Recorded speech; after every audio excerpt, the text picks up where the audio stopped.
We're going to begin tonight with this bad storm battering much of the East Coast tonight. At least 4 people in 3 states have been killed by falling trees, including 2 boys 6 and 11 years old. More than 50 million people from the mid-Atlantic to New England are in the storm zone. Coastal communities are getting swamped by hours of heavy rain and a surge of seawater. Exceptionally high tides tonight could bring more flooding.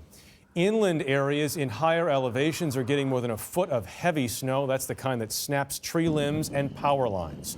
The most widespread threat is wind. Gusts have topped 80 miles an hour, hurricane force. More than 2 million homes and businesses have lost power so far. Thousands of flights have been canceled.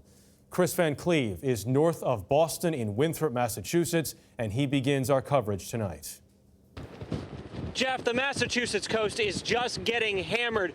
Wind gusts up to 88 miles an hour. And now first responders are really worried all this wind is going to churn up the waves at high tide and send it slamming into these houses, possibly through these houses. By midday, the Atlantic Ocean was easily jumping over Winthrop's seawall. 14 feet of floodwaters rushed through beachfront homes, turned neighborhoods into lakes and cars into moored boats. Emergency crews had to use construction vehicles to rescue the stranded. We found the Kris's looking to escape the 4 feet of rising water in their basement. They'd just finished fixing the house after it was flooded during January's record bomb cyclone storm. Why did you ask to get taken out of here now? Because the tide's going to be higher tonight. Okay. They loaded into the back of this National Guard monster truck along with their 17-year-old cat, Sweetheart.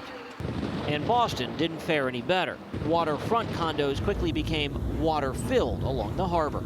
This is Boston's Long Wharf. Normally it is tourist central. Right now it is part of the harbor as the tide is pushing all of this water up into a place where normally people would be gathering. This was the 3rd highest tide on record here in Boston, more than 14.5 feet. Tonight is expected to be even higher. The at times hurricane-force winds did damage too, up and down the northeast coast. Trees crushed the sides of houses. Power poles were bent sideways, and millions of customers lost power. Attention squad 1, wire down. We surveyed the damage with Winthrop, Massachusetts Fire Chief Paul Flanagan. Should people leave instead of stay? Should people just go?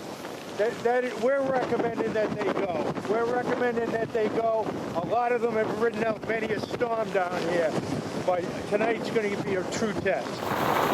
It all came together. It all came together. It's a perfect storm situation. Perfect storm, and it's the second one we've had in a month. It is punishing to be out in this, but the worst is really yet to come. High tide set for a little bit before midnight, and that's where the real concern comes in, Jeff. And Kris, why is the flooding expected to be so bad tonight? Well, the high tide is such a concern because it's sort of 3 factors. You have the full moon, the high tide, and hours of these strong winds just whipping up the water. That's going to send it into these homes with a whole lot of force, and anyone out here could be risking their lives. Jeff? All right, Kris Cleave, look at those winds tonight.